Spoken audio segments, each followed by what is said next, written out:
Welcome to Radical Feminist Perspectives. Today, we are going to hear about the book Unveiled by Yasmine Mohammed, and it's being discussed by Sara Ghorbani and Marin Rotiliano.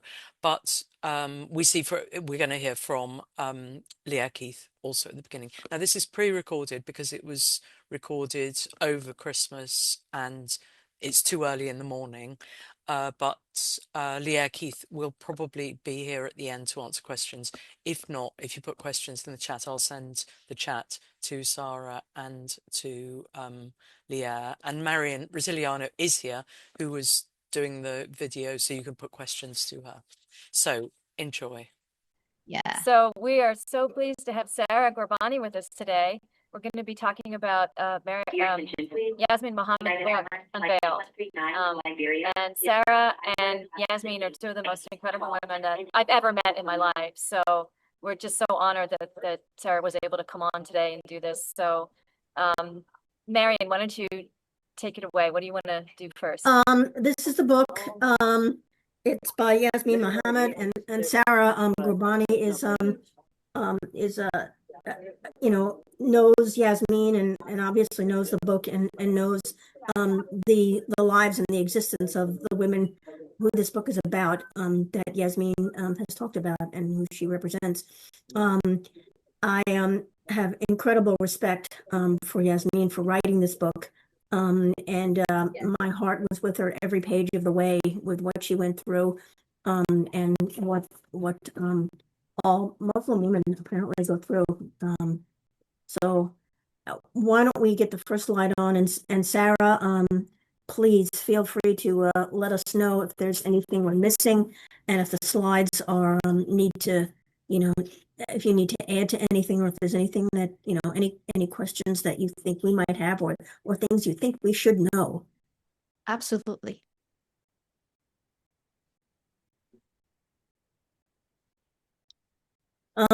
Yeah, I chose these first slides here and it was really things that, for me as an American, I was like, holy smoke.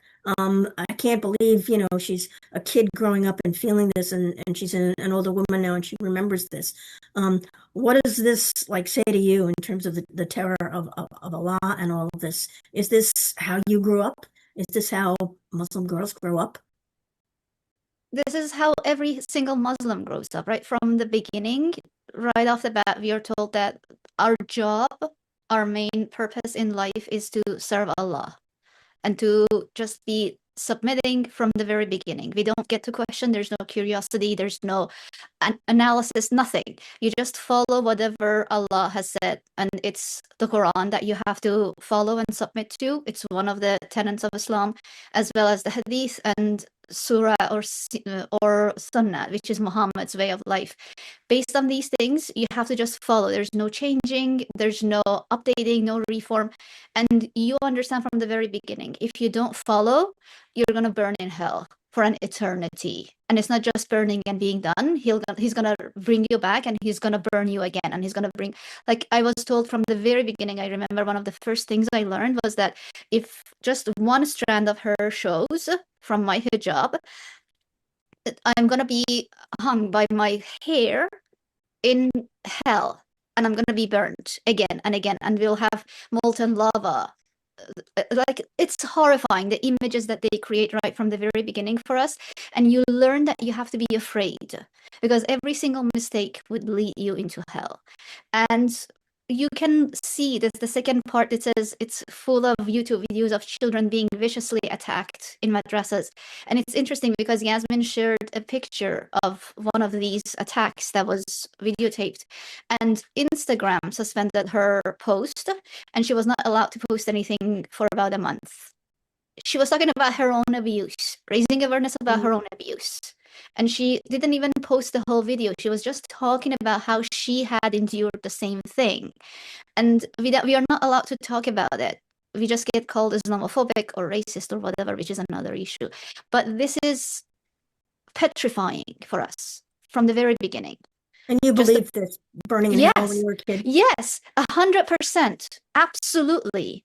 Like Quran is very clear about the descriptions of hell, and women don't go to heaven to get anything specific. Like men go to heaven and get their 72 virgins and all these rivers of honey and all the different things. There's nothing specific about what is happening in heaven to women, but there's a lot of things that happen to women in hell. So from the very beginning, you believe absolutely 100% hell is real. That's a real thing for us. So, Lierre, Sarah, next slide. where were you? Hang on one second. Sarah, where are you from and where is Yasmine from? Just give us a little bit of background about which exact areas of the world you lived in and how you met each other, just so we sort of set the scene for the new women. Absolutely. So I was born and raised in the Islamic Republic of Iran, which we call the Islamic regime because it's not really a republic. But I was born in the Islamic Republic of Iran, and I was put into hijab at age 6. And it's very interesting because you don't have to, like, it's not compulsory until age 9. But for us, if we want to go to school, if we want to get an education, if we want to anything we want to do, we have to wear a hijab. If I want to get out of the house, I have to wear my hijab. So I was born and raised into a system that told me right off the bat, I'm half a man. I belong to my father. I have a male guardian who decides if I get an education, when I should get married, to whom I should get married. And then when I get married, my husband becomes my male guardian. So legally and systemically, I'm a slave. I have an own. I'm a 46-year-old woman and I still have a male guardian. My husband is my male guardian. I'm in Canada. It doesn't matter. If I go to Iran, same thing, just it reverts to default. That's the factory setting. I still belong to somebody who decides my life and my future. And I met Yasmine in Canada right after Women Like Freedom Uprising, after Gina Masla Amini was murdered. I started going online and speaking up about my experience. And I found Yasmine, or more accurately, Yasmine found me. And the interesting thing is that Yasmine was born and raised in Canada. Her parents are from Palestine and Egypt. Her father is Palestinian, her mother is Egyptian. They came to Canada. She was born in Canada, and then her father left, and her mother joined the mosque, the local mosque, to find her support system. She stopped working, she married, she became a second wife to a jihadist, and then this jihadist man took them all and put them in the basement of their house. And she was born and raised in that house, being sexually abused, physically abused, forced to wear hijab at age 9. Same thing that I experienced in the Middle East, she experienced in Canada, even worse. She was taken to the court. She was beaten and she was physically abused. In middle school, she finally had the courage to talk to one of her teachers and tell him that, Mr. Fabro, tell him that I'm being abused at home. And they took this whole thing to court because legally the teacher had to report. And the courts decided that you're brown. This is your culture. You get to just tolerate all of this. It's okay. That's fine. And they sent her home to her abusers.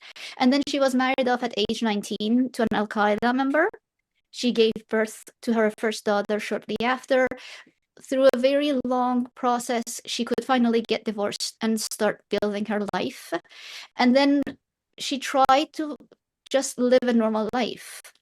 But then she realized that her experience is just something that is being normalized in the West. It's not something that people are speaking about. It's not something people are aware. So she started speaking up about 10 years ago. And she has her own organization. She has her own book. She has her own podcast. So she talks to people like me whose voices are silenced. When she talked to me first time, she said, this podcast is for people like us, whose stories and whose experiences are being ignored by the mainstream media. So I went and I talked to her on her podcast, and it just unraveled a whole situation for us because now I'm her right-hand woman. I also manage the social media for Unveiled on Instagram and Twitter. I love that book. It has brought me back to sanity because it tells me that our stories are similar all around the world and we just survive the same thing, and it's okay to talk about it. The interesting thing is that she's in Canada. I was in the Middle East, and we learn the same things about our existence, about our humanity or lack thereof. And that is something that we connect on a very basic level. It's just what we like. There are times that we understand what the other person is thinking by just looking at each other because we have that background and that experience. It doesn't matter that she was born in the West and I was born in the Middle East. It's the same religion, basically. It's the 7th century ideology, misogynistic, homophobic, extremely anti-Semitic, very violent, especially towards women or people who are not Muslim. Yeah, Wow. when I read the book, I was so struck that story of when, that whole thing that happened when she was 14 and she tried to get help and she was so brave. And then the Canadian court turned around and said, "Oh, there's nothing for you here." Yeah. It's like every single progress we had ever made about universal human rights just out the window because you're a woman and this is, quote, your culture. So that sort of, multicultural, whatever, that whole ideology took over instead and just replaced the concept of universal human rights because suddenly it doesn't matter that a 14-year-old girl is being like literally tortured in the garage and nobody's going to do anything about it. They're just like, "Oh, well, sorry, your culture, that's the way it is." And I've heard that in cases across Europe too, that they will say the same thing. There was a one in Germany where this woman, it was being battered, viciously by her husband, who was, at least he was from a Muslim country. I'm not sure whether she was European or not, but the judge said, "Oh, well, you knew when you married that this was the religion you were marrying into. So, that's just your culture. Sorry." And we wouldn't help her. So to me, it's just so outrageous. I don't know. Yeah, Like, rage. what do we have left to stand on here in the West? If we're not going to stand by just the concept of universal human rights, what have we got left? And, That's the I know thing, it's hard to Lierre. get it to apply to women no Yeah. matter what, but that was Yeah. just so outrageous to me that was the reason they weren't going to help her. It was like, That's "Oh, well, the thing, sorry." though. Yeah. The universal human rights doesn't apply to people like me. I'm in Canada. I'm an adult. I'm not even a child anymore. But when I talk about my own experiences, when I came to Canada and I started talking about my experiences, I was called a fascist, a Nazi, Islamophobic, racist. Every single insult you can think of that they throw at people, they threw at me, and I became silent. I thought, okay, maybe I don't understand. Maybe I don't. Okay, maybe they have to teach me. These are all Western people. They are supposed to have the higher. They are supposed to have the culture and understanding and education. I come from a third world country. I'm a brown woman. I'm an ex-Muslim. I don't understand. And they kept telling me, "Oh, this is your experience. It's your culture. You don't understand it. Hijab is empowering. Islam is feminist." I'm like, okay, maybe I misunderstood. Teach me, tell me that what is, and I waited for about 10 years in silence, waiting for somebody to teach me what the problem is. Why am I not human enough in this country either? That's the problem for me. I don't belong here either. I didn't belong there. I was a half human and I'm dehumanized here. All my experiences are questioned. Every time I talk about it, I have to defend myself. I have to explain. I'm human. My experiences are real. My trauma is real. And it's not just me, it's systemic all across the board. We have World Hijab Day, for God's sake, in the West. How is this even possible? It's terrorizing. It's traumatizing. Women in Afghanistan are forced to stay home. They can't have a window. They can't have an education. They can't have anything. They're forced into sacks. And then women in the West are celebrating hijab. And to me, it's not even a signal. It's neon signs telling me you are not human enough for us. We don't choose you. We don't stand with you. We don't belong. I don't belong. Wherever I go, I don't belong. Because I have to keep proving my humanity. Sorry, going off on a rant here. So women, Muslim women who have to live this are going to understand what Yasmine said. Absolutely. Absolutely. But they don't have a voice, Marianne. That's the problem. A lot of times people say, "Oh, but they chose this." No, it's not a choice. It's either that or die, and we don't want to die. It's not a choice. It's just a fallacy every time people say it's a choice. And one of the things that a lot of people just plain don't believe is the whole honor violence system and honor killings that really does happen. you know, and you can say, oh, I guess that does go on, but it's systemic. I mean, Yasmine writes about it. It's like, yeah, this is just systemic. Every Yeah. woman is afraid of this. It's I'm gonna give you an example. Mona Haydari was 12 when she was married off to her cousin, because cousin marriage is very normal in Islam, because Muslim men like to keep it in the family. And she had a 3-year-old son by the time she was 17. Her husband slash cousin would beat her up severely, so she ran away. She talked to the family members, nobody tried to save her. She ran away. Her father and her uncle, or father-in-law, found her, brought her back, promised that she's gonna be okay. They're gonna talk to the husband. Like, don't worry about it. It'll be fine. So she went back home. He beheaded her, walked around the city with her head in one hand and the knife dripping blood in the other hand. And I watched the video, and it's one of those pictures that's hacked in my, it's just, there's no way I'll ever forget this image. And he's walking around with her severed head because she dishonored him. And they arrested him and they put him in jail because he was walking around with the severed head. And it was just not good for modesty, because people could see her hair, apparently. Not because he killed her. He's the male guardian now. He owns her. The father said, it's okay, I forgive him. He is in prison. The husband is in prison. It's, I think, the 3rd year now. He's going to come out this year or next year. They have already found a woman engaged to him from the tribe again. The 3-year-old son goes and visits the father every week in prison. He didn't lose custody. And it's not just one person or one, like every single day, I have names of women in Iran murdered by their husband, by their father, by their brother, by their cousin, by their fiance, by the man who wanted to marry her. And she said no, because how dare you? So this is the honor violence. People don't understand that this is different from the misogynistic violence women face in the West, because you have recourse here. There, I have nothing.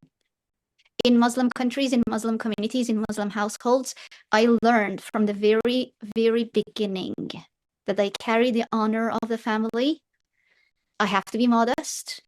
I have to be submissive. I have to follow and submit and just serve. That's how I prove my worth. And they kill very easily because there's no punishment. If my father kills me and tells the government or the police that she dishonored me, there's nothing that they will do to punish him. He owned me. He killed me to restore honor to family. So this is very systemic, and it happens all the time. And there's, at the end of this quote, it says they are reported as runaways. That happens a lot. Girls get killed. They are just runaways. We don't know where they are. Oh, they committed suicide. She committed suicide. No, she didn't. They set her on fire and they say, oh, she committed suicide. And we just know, it's not real. It's not true. Yeah, I have a friend who, her family is from Pakistan, and she said that the burning women in the kitchen, that's how they kill them a lot, and they pretend that it's like a cooking accident. But she said there's just this constant low-level terror that your in-laws are going to set you on fire in the kitchen, because it happens so, and everybody knows that this is how you do it. And you just say, oh, cooking accident. That is a hideous way to die on top of everything else. But yeah, it's just mind-blowing how horrendous this is. And the fact that, to my mind, it's just in my sort of anecdotal experiences of it. Like, I'll talk to sort of normies in the world, and they're horrified by all of this. It's like they hate seeing women in the burqas. You know, they just hate it, because it does pop up in America now. You see it. I've seen it in Philadelphia. I've seen it in San Francisco, and I'm sure in Minneapolis you see it. And just regular people are like, this is just horrendous that women are, having to do this. But then the further into the left you get, and even into some kind of feminist discussions, it's like, oh no, we can't have a judgment. Oh no, this is, they're deciding, this is their empowerment. It's like the exact same argument about prostitution, that somehow it's her choice. We know this is Mhm. ridiculous as feminists, but they'll go ahead and they'll just go down that same, it's like this whole framework that you're never allowed to say anything against this because then you're a racist, you're an Islamophobe. And it's so frustrating to me because you would think the people who would care most about A, human rights, and B, women would be the ones that would have the loudest voices, and they say nothing. And it's just Can so we just frustrating. discuss this very briefly before we go to the next slide? Because I think Sure. it's extremely important. You talked about it's Islamophobic or it's their culture. This is racism of low expectations. Anybody who comes forward and say, "Oh, this is their culture. They choose this." Nobody chooses slavery. Nobody chooses subjugation unless they have oppression kinks. And I get that. There are people who have oppression kinks, and okay, good, do like by the grace of God. I don't care. I don't want to hear about it. That's your thing. Go do it in that corner.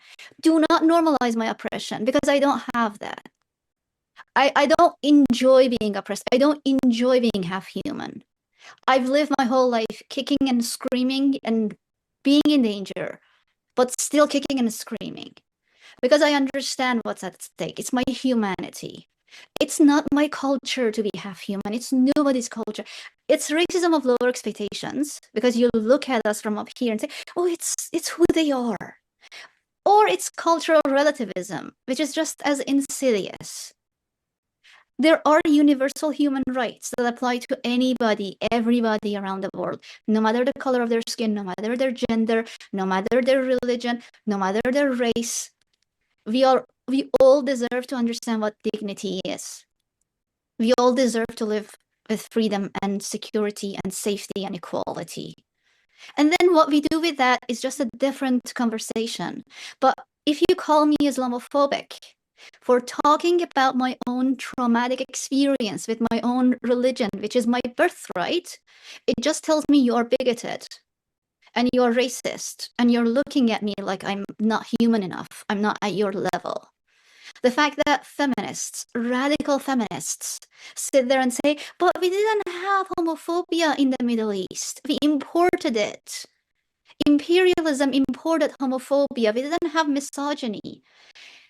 In my country, my grandparents, they had door knockers for male and female. And the female always lived inside the house. There was some part inside, and then there was a part that was called the outside, which is not outside on the street. It's the outside of the house. So they divided the house into two parts. Women would be always inside. And if that door knocker were female, women could go open the door. If it was a male, women were not allowed to go. Our door knockers had sex. And somebody like Judith Butler sits there and says, "But we imported misogyny to the Middle East." What are you talking about? How dare you? We've been fighting this whole system for 1400 years, Lierre. It's a generational thing now. It's in our blood. And for a Western radical feminist to have the goals to sit there and say, "But we imported it." No. Who do you think you are? You're just a white savior. You're West-splaining my own oppression to me. And you think you're benevolent. I like that And West-splaining. I'm going to use that. It is, yeah. Just Wow. looking at everything from the lens of a Western person and describing my own experiences to me through that, like, white savior complex West-splaining to me right now. Wow. Yeah. So here's from Yasmine's book again. Yeah. I mean, I'm looking at, I read the book and I'm looking at these quotes and I'm just thinking there are people who are simply not going to believe this. This is so ubiquitous everywhere in Islam. What would you tell an American woman, a nice, liberated American woman who met this Muslim guy who seemed like a great guy and was really sweet, nice guy, good looking? She's like, "I think I want to marry this guy." I mean, and she really asked for your advice. Don't. That's my advice. Don't. We have a thing amongst ourselves in our circle. We say, "Not my Muhammad." It means my Muhammad is different from all, like not all men, not all Muslims, not my Muhammad. And it's, okay, maybe 1 in a million. If you're a gambler and you want to take that 1 in a million, go ahead, do that. Not my Muhammad is a real thing, because at the end of the day, they would do the exact same thing to you. Even if they're ex-Muslims, there's still that misogyny, there's still that homophobia, there's still that anti-Semitism, because you don't just switch off everything you learned from birth because you change your title and add an X to it. I'm an ex-Muslim. I had to work and unlearn a world of hateful, bigoted, misogynistic, discriminatory ideas, violence, absolutely horrendous things. But I had to work at it, and it's really difficult work. That's why we have so much anti-Semitism, even in ex-Muslim communities. We have so much misogyny. We have a similar phrase called "not my Nigel" instead of. I love that. Okay, I had not heard that one. Lierre, next one. Yeah.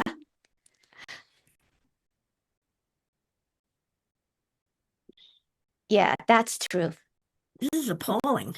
Yes. This is what we call in Quran, I think there are 14 verses.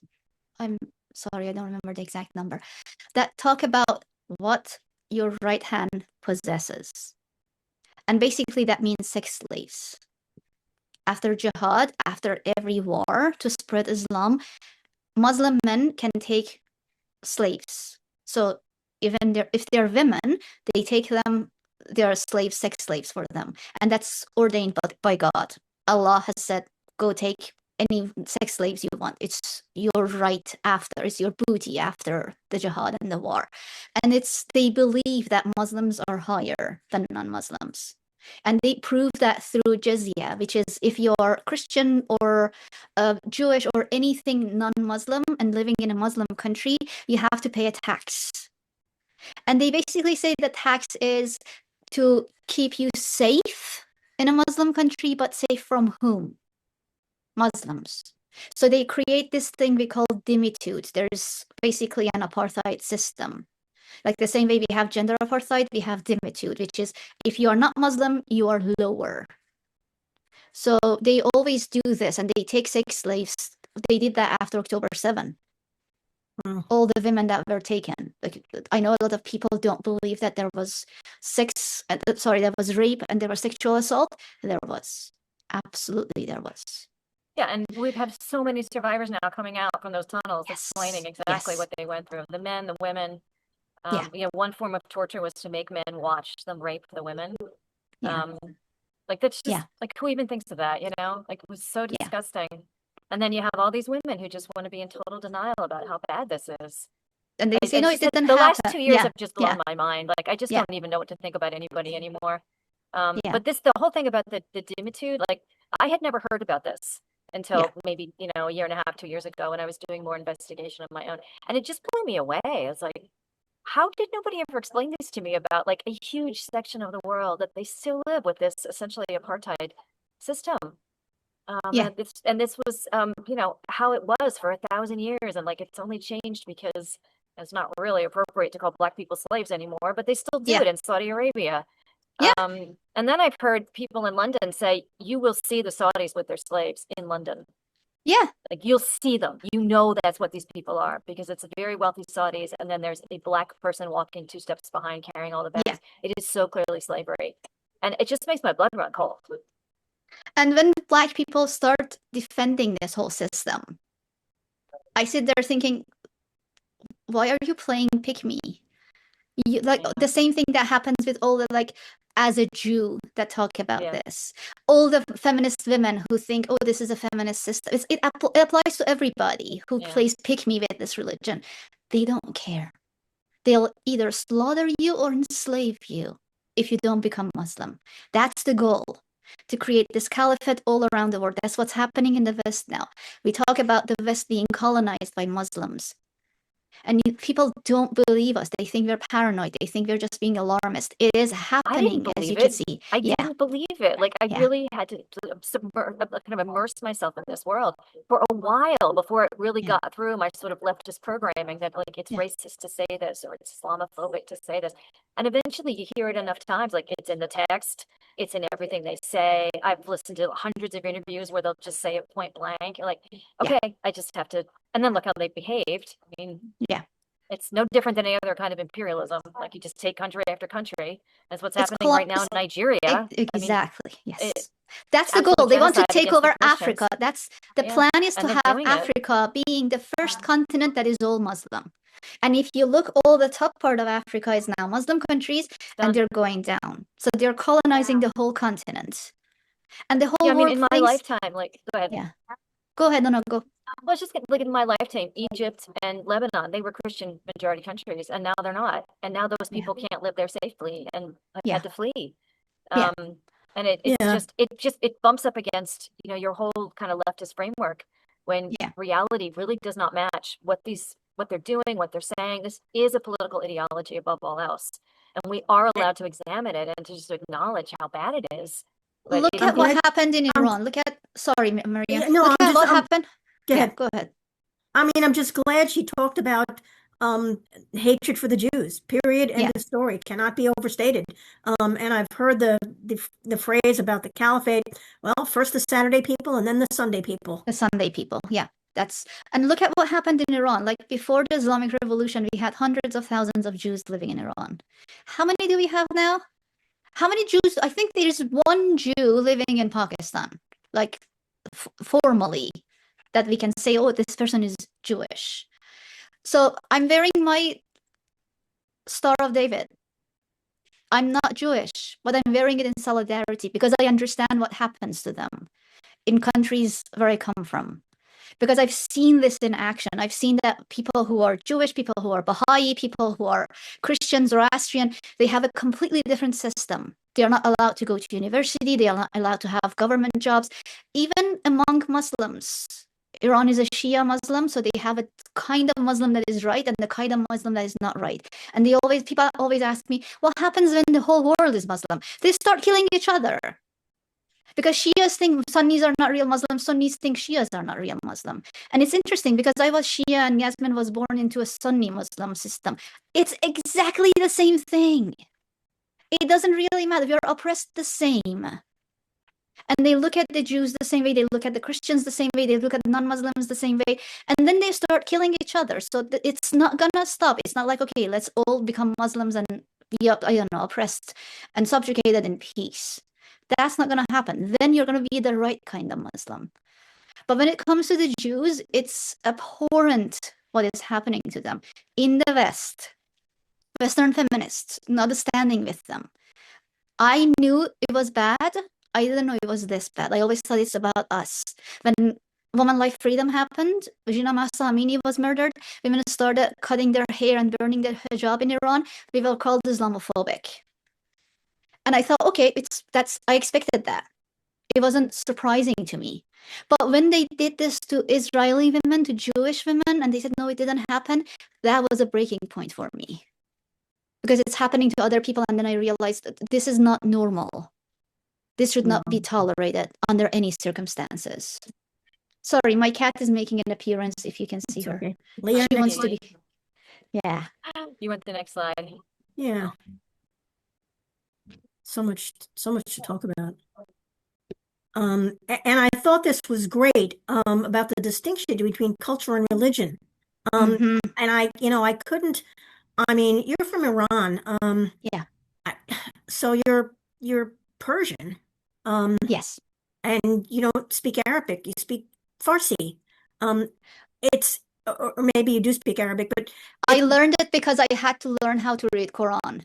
But it's like right, learning English to understand Chaucer. It's not right. real English, it's just old Arabic. Like I can read and understand Quran completely, but I But can't speak Arabic. So but yes, it's the to your point. same religion. I mean, Yes. and she lists like Indonesia, all these places with different cultures, and it's Yeah. oh well, it's just your culture, and it's not, it's the religion. The problem is, let's assume it's culture. Come on, people, not all cultures deserve respect. Not all cultures are something that you should accept and just willingly follow and let it be. There are cultures that you have, like misogyny was a cultural thing 100 years ago. It was normal for men to beat their wives and rape them. And then we have domestic abuse laws, and we have, I don't know, marital rape laws in the West. Why is why is Middle Eastern countries different? That's my first refute. Like, no, even if it's culture, it doesn't deserve respect. I don't care. There are cultures that you have to criticize and you have to fight, brutally fight against, because it's our lives, it's our livelihood. And it's not culture. It's just simplifying things because people like to have things easily digestible for themselves. It's religion.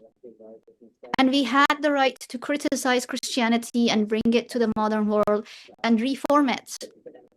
And Islam doesn't allow this automatically, because it's apostasy if you try to reform anything in Islam, and apostasy is punishable by death. Still, in 2025, 2026 now, 12 countries on earth punish me for being an apostate by death.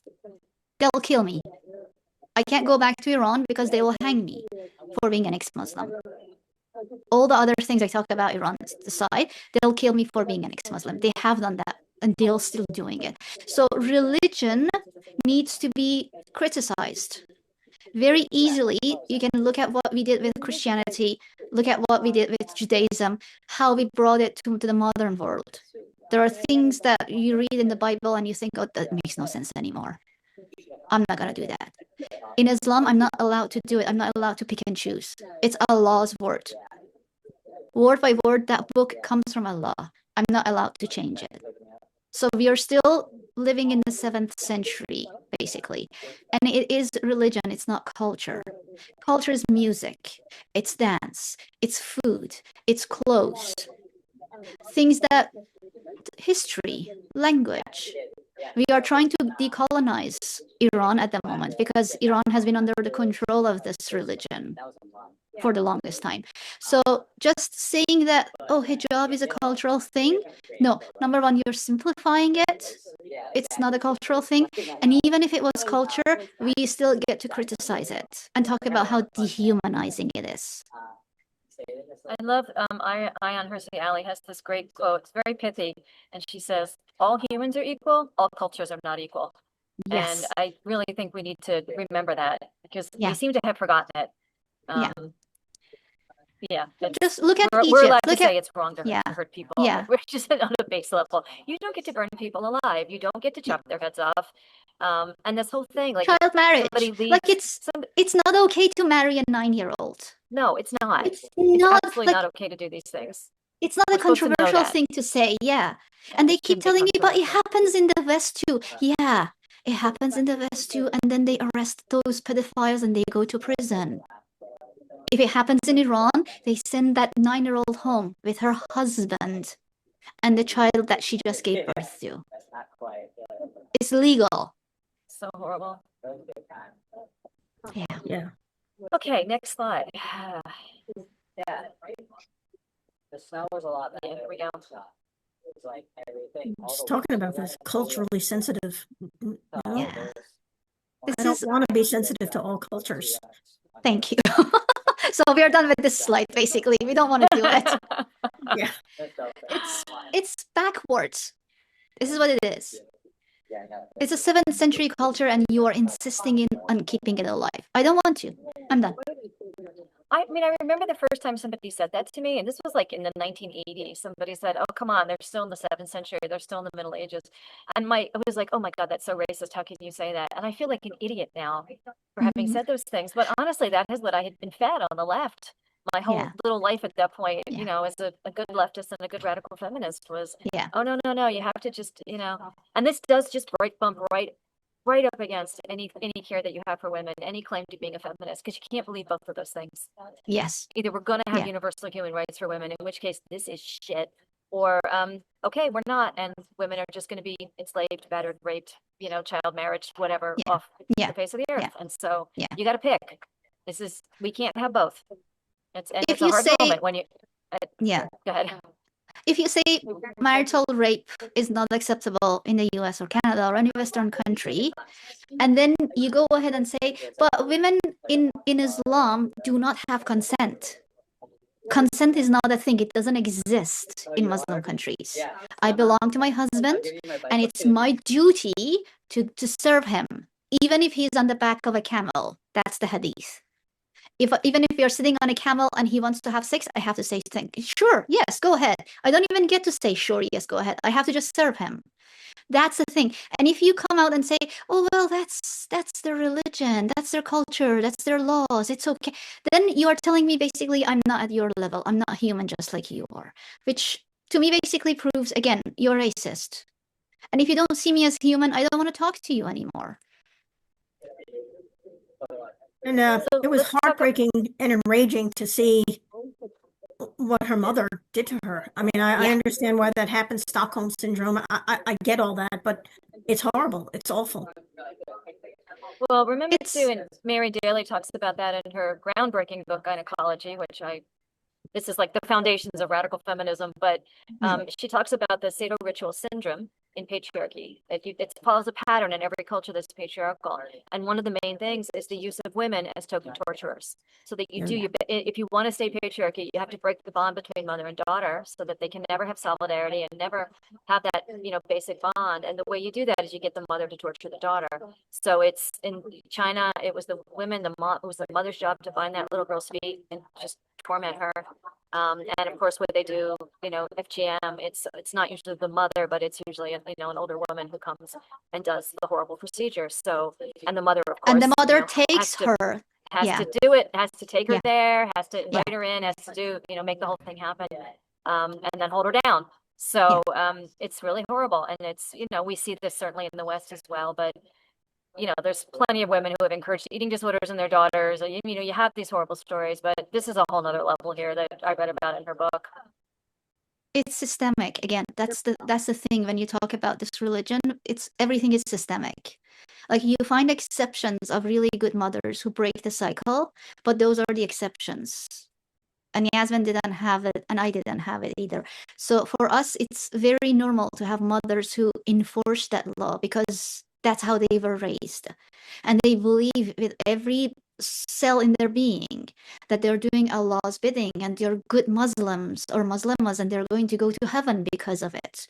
So for her mother to do all these things, I understand. It's to me, that's the normal reaction of a Muslim woman. She would want to break Yasmin because she would think that by Yasmin being that rebellious and asking those questions, Yasmin is going to go to hell. And her mother is going to go to hell because of Yasmin. So she would easily kill her. And she's lucky that didn't happen.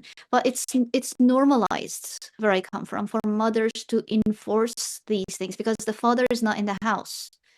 The father is outside doing whatever the father is doing. And the mother is inside enforcing the Islamic laws, making sure that we are following and we are submitting and we are good Muslims. The very first scene of the book, pretty much the opening of the book, where Yasmin's being beaten and her mother is. I just broke down sobbing, and that's like page 2. That's how profound this book is, how powerful. Like the fact, just everything that she has been through is. This book needs to be read, and it needs to be elevated, and it really needs to be absorbed because there's just. I'm not saying that some of us in the West don't get beaten and raped and whatnot in our families, but it's just this whole other level what she went through. Because there's nowhere to go. It's like, at least I could escape when I was a teenager. I was allowed to leave the house, was allowed to go to school, and I knew I could have a future. If I could just get out a few more years, I'd be all right. She didn't have that. She's married off to a terrorist. Like there's nowhere to go, but it just gets worse the older you get. It doesn't get better. So because she describes this as a cement that she's entombed in and she's encased in cement, and every little while she has this small ray of sunshine that she thinks maybe I can break free, but then it's just solidified again and again and again in her that you are here. This is your life. This is who you are. This is how you're going to live your life for the rest of eternity. And then when you die, you're going to spend that eternity with your husband wherever he is. Because he's going to be a good Muslim, he's going to be a martyr, he's going to die, go to heaven, and then he's going to ask for you. That's what is also part of the book for people who are going to read it. Some of this was, at least parallel bad for women in places like, in the West, essentially. But women have been fighting for so long that we've managed to gain.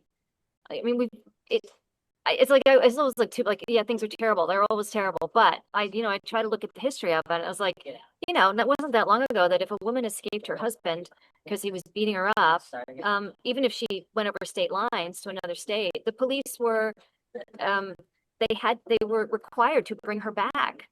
So the police would hand you back to your batterer, and women fought to change that law, and women weren't allowed to have their own wages, even if they were working, earning money, doing whatever. They weren't allowed to control their own money. They owned nothing. They didn't even own the clothes on their backs, let alone custody of their children. And all of that had to change. We had the Married Women's Property Act, so that women who were married at least didn't have to turn over everything that they owned to their husbands. They were allowed to be separate economic entities.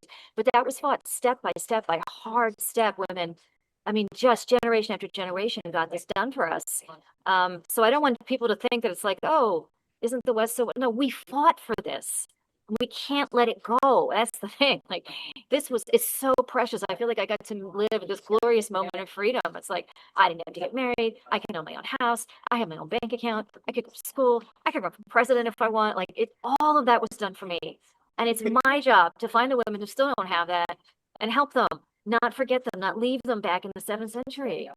Yeah, women Why ask, would I abandon half the world? They're women. I love them. I care about them. If they don't have rights, it means ultimately I'm not going to either. That's the selfish way to look at it. But the argument from justice, it's wrong that this is happening to women. We can't just turn away. women ask what they can do. Go to the next slide. Women ask what they can do.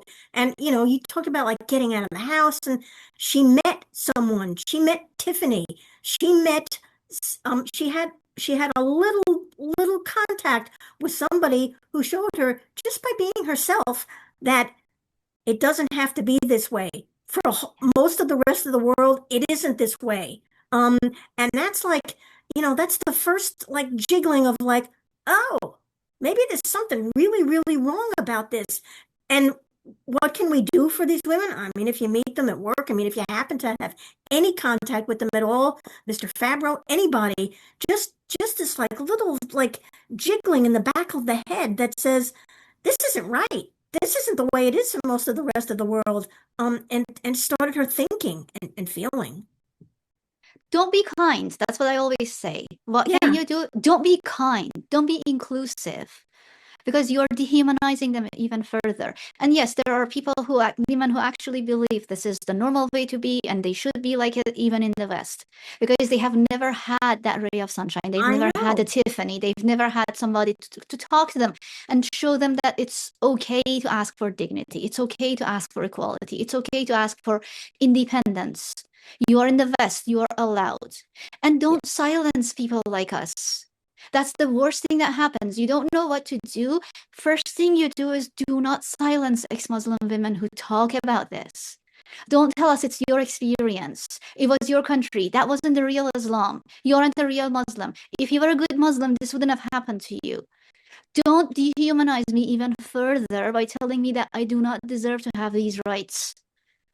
Yeah. What Lierre was saying was beautiful, that people in the West, women in the West, have fought for these rights step by step by step. And then I come along and say, people in Iran, women in Iran deserve to have these rights. And then I'm told, no, actually, we don't think so. Why? Somebody explain to me why.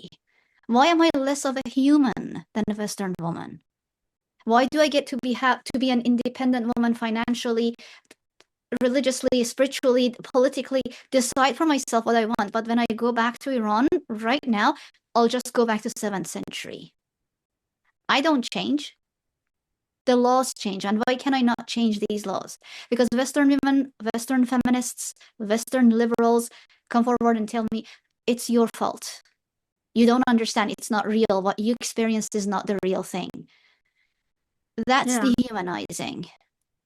Yeah, somebody like Tiffany comes along and just puts an idea into somebody's head that she's not allowed to have otherwise. Yeah. without Yasmine saying, was my Tiffany. That's interesting because Yasmine was my, yeah, like, she told me it's okay to speak about these things. yeah. That Western feminists, Western liberals don't actually know what they're talking about. Don't let them silence you. Well, they don't. And I have not shut up basically ever since, but yeah, she did Good, that for me. Yeah. Don't ever shut up. So the next Thank slide you. addresses this point too. Yeah. Yeah. This is the thing that I think that happened also after October 7, that the anti-Semitism that was just coming out like verbal diarrhea everywhere, it was normalized. Like queer for Palestine, like that expression, queers for Palestine, it's not just mine, but I don't know how to respond to that. And they say, oh, I know they throw queers off rooftops in Palestine. I don't care. Stop being a pick-me. Stop. They won't let you live just because you think you don't care and you're okay. Like the keffiyehs that they wear, every time I see somebody wearing a keffiyeh out on the streets in Canada, I'm like, do you not understand what that represents? Do you not see what they, like, the people who are wearing it in the Middle East? I call them cosplaying morons because they're cosplaying my oppression, but they're too stupid to understand what's happening to them in the end. Like, this is going to be this is your life at the end. Look at the women in Iran, look at the women in Afghanistan. We are fighting tooth and nail. I always say women in Afghanistan go to school on the online without the internet. And people think I'm joking or it's a hyperbole. They don't have the internet. They get glimpses of freedom and they're still fighting. And women in the West are like, oh, it's okay. Let's have them come in. Let's open our arms. Let's be kind to them. They won't do the same thing they did to women in Iran or Afghanistan or Iraq or Egypt or whatever. They won't do the same thing to us. That's your white savior complex. White savior complex is the other sign of white superiority. And you don't need to be white to have that complex. It's a Western thing. You only think, I'm going to be kind and I'm going to educate this out of them. I'm going to heal this part of them. I'm going to save them. It only happened to Iranian women because they didn't know how to deal with this. Again, you're dehumanizing me and you're erasing the problem. We've been fighting this whole system for 47 years now. It didn't happen to us because we were not kind enough or not inclusive enough or not open enough. They'll come in and they'll take you. They don't care. You think you can heal this? At this point, Lierre, I'm sitting back. I'm like, okay, go at it. I'm tired. I'm exhausted. I've already survived Islam once. They're not going to kill me. Let's see how you survive it in the West. Because I'm tired. I'm giving up.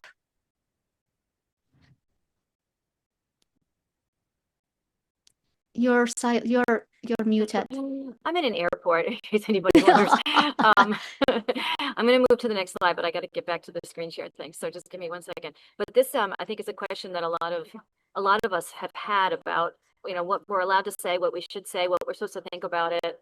And I think it's one that she addresses quite well. But what is it like to have to wear these garments? Which to me, I would suffocate. I mean, I see women in them, and I just feel the claustrophobia and like the horror of what it would be like to have your face covered, to have to cover your hair. Like all of this just makes me. And she calls it a portable sensory deprivation chamber, and that's, I think, what it would feel like. I don't know because I've never had to do it, but so I've asked her live, in front of other women. So, are you willing to talk about what it felt like to have to do this? So, I just think we really need to let this hit our hearts. Like, it really is this bad. You can't just, it's bad. Wish it away as like somebody else's culture. It's bad. And I'm gonna cry when I talk about this because, and I apologize, it makes me emotional. It's a trauma. It's a traumatic experience. I was put in hijab and it wasn't niqab. It was just hijab. I had to cover my hair. I could only show my face and my hands, and everything else was covered. And I was 6 years old. And I was told that if I don't wear this, I'm going to go to hell. I'm going to burn for eternity. And I'm responsible for all the men around me And if I don't want them to sexually assault me, I have to wear it. And I was sexually assaulted for the first time when I was 11 years old. I was in a bus full of women wearing the hijab, and I was in hijab. And I was still sexually assaulted. And I didn't know it was a sexual assault. I'm a fairly intelligent human, Lierre, and for years, because it happens to every single woman I know, how is it possible that we are all sexually assaulted? In the West, they say 3 out of 5, or 1 out of 3, or 1 out of 5, depending on how you define it.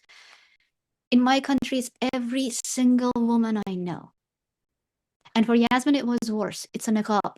They imported that from Saudi Arabia, so she had to cover her face. She had to wear thick gloves. She had to wear black socks. And it feels like you don't exist anymore.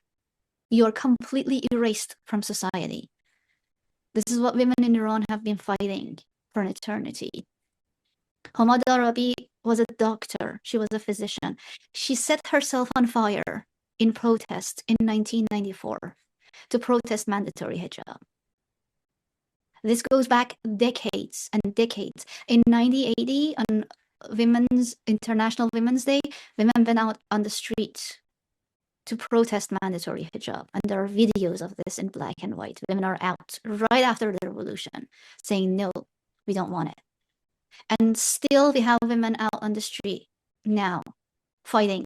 And it's like the way it erases your humanity, the way it just rewires your brain.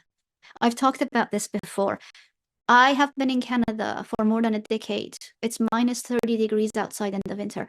I can't wear a hat.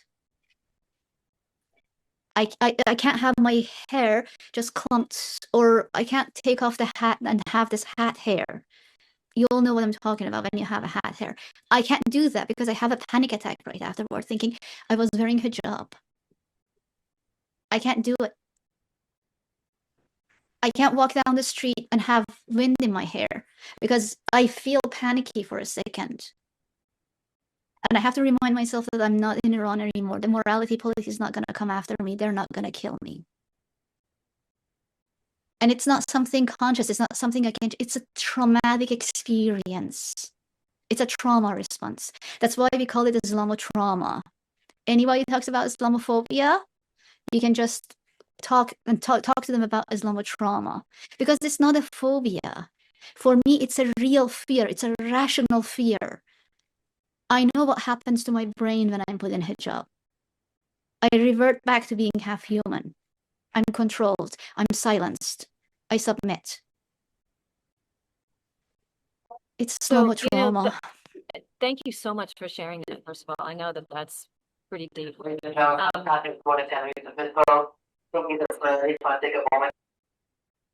Yeah, thank you for sharing that. That must have been very difficult for you. And women who say, "Oh, well, it's just this, it's just that, it's just cultural," and you should go to therapy to get over it. I mean, that, which is what people think. I mean, I've been in therapy for 7 years. Marianne, I've been in therapy for 7 years. There's no way to get over it. I know. There's no way. It's like telling somebody who has PTSD, and it is PTSD. Yeah. That you go to therapy and you don't, you just learn how to manage it and how to live with it. There's no way to get over it. And people who say it's a choice, it is not a choice. Women have been brainwashed, harassed, coerced, manipulated, lashed, imprisoned, shot at, murdered for refusing to wear hijab. Yeah. And those who say it's my choice, they are complicit. It's not a choice. I know. For as long as even one, no, it's not. For as long as one woman gets murdered for hijab, it's a tool of oppression, and anybody who chooses to wear that hijab is complicit in our oppression. When nobody is dying for it, when nobody goes to prison for it, when nobody is set on fire, when nobody is stoned to death, when nobody is lashed, when nobody is coerced or stigmatized or brainwashed into hijab, then if they choose it, I respect it. Until then, I refuse to respect anybody who wears any form of hijab. for whatever reason. And anybody who tells me it's a choice, that's a load of crap. I apologize. No, There's a list of countries now that have banned burqas. So we have Denmark, France, Austria, Bulgaria, Switzerland, Portugal, Netherlands, Sri Lanka, Morocco, and Chad. And what, I mean, sometimes when this comes up, women will say, oh, but it's just going to hurt women more. So what is your response to that? It's hurting women anyways. It's not like you give them the choice to have a niqab or a burqa or a chador or a hijab and you're empowering them. You are hurting them.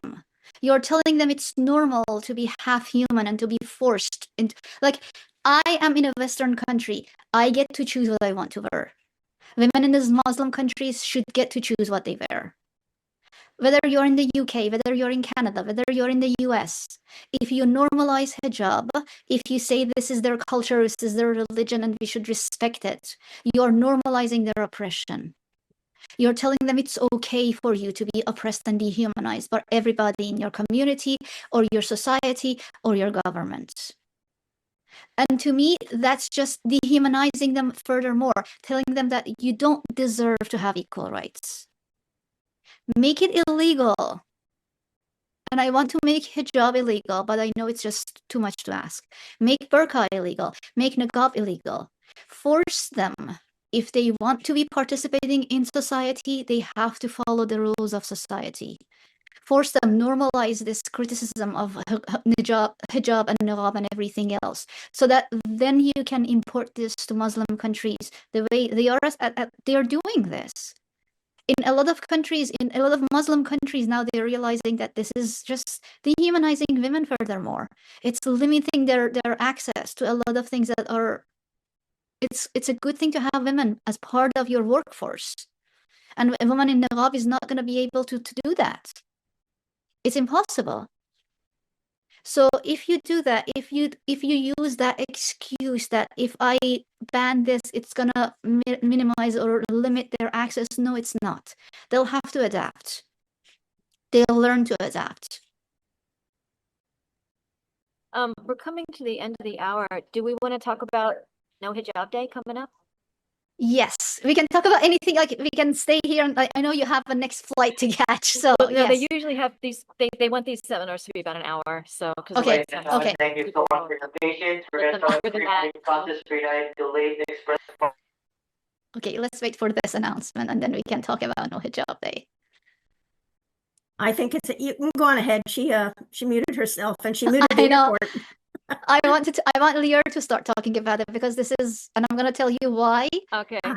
There you go. They keep announcing things on the speaker. So yes. So Yasmine started this fun thing called No Hijab Day because they have World Hijab Day when we're all supposed to join on and try you know, see what it feels like, and like it just blows my mind that anybody would do that. So she has been doing since 2016. She's been doing No Hijab Day as a protest, and it's only been online because it's not safe for a lot of women to have hijabs.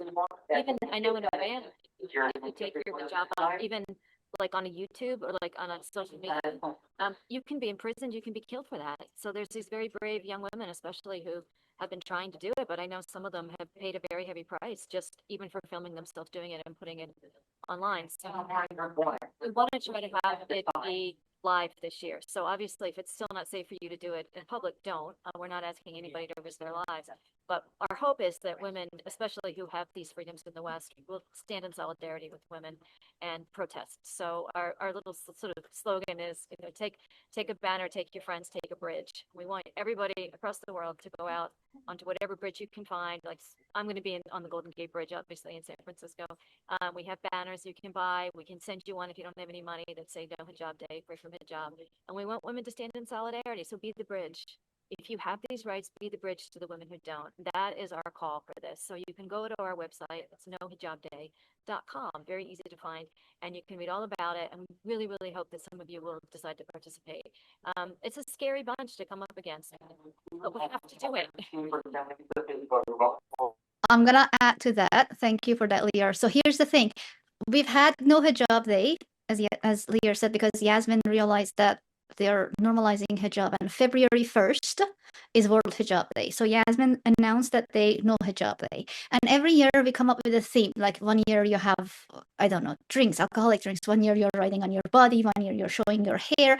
Most of the time we get pictures and videos of women who are blurring their faces because, as Lierre said, they get killed very easily. There's no question about it. Or they get really badly beaten or abused at home or in their society.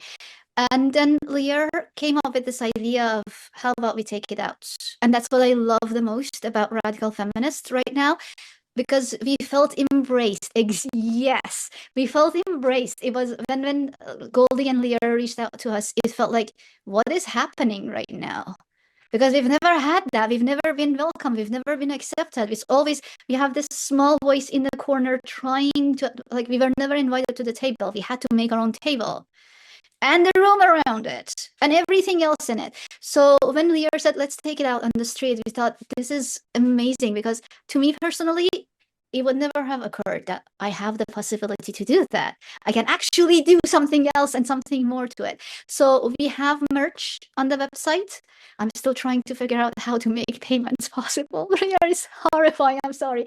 But we have a website. Yeah, we'll figure it out. We have time. You can buy hoodies or t-shirts where you are. If you're in a country where there's no delivery to your country, if you're in a Middle Eastern country and you're watching this somehow on YouTube or whatever, email us, email me. My email will be on the website, and I'll send you the design, and you can get the design to a print shop or write it on your t-shirt. Like, you can do that. It's very easy. Take a picture, send it to us, and we'll compile these pictures and videos and we'll put them on the website, and the world can see it. It's just the first step for us. But we're going to take a bridge, and then we're going to take the world. And look at the ones from last year, from previous years. It's so inspiring to watch these women just be so incredibly brave when you realize what they're up against, just to watch them one after another taking off their, the horrible garment and just having that freedom to feel their hair. Like, they're just radiating the joy of just being able Such respect and love for them. I just have, just nothing but love for all of them. So anyway, I have to add this. Yes. Lierre, I don't know if you saw the website. Mina, who is in Afghanistan, my beautiful little sister who is in Afghanistan, who joined Yasmine on a podcast. She has an episode if you'd like to watch it. It's very easy to find on Yasmine's YouTube. Mina sent us a video and pictures, and I put it on the website. She is in Afghanistan. The building that is right across from her, you can see it in the video. It's a Taliban headquarters in her city. And she's taking off her ovaries of steel, this girl. Whoa. She's taking her hijab off, and then there are birds flying, and I'm like, how did you do that? And she's like, well, it happened. I don't know. There were birds flying, and then I cried. If she does that and she does something like this, I'm like, I can't sit silently. I can't just not do nothing. Like, it's not possible. She's in Afghanistan. She's studying online to be a doctor. Her education was halted because the Taliban took over the Afghanistan, and she couldn't go back to school anymore. So she's studying online now. She took off her hijab in Afghanistan.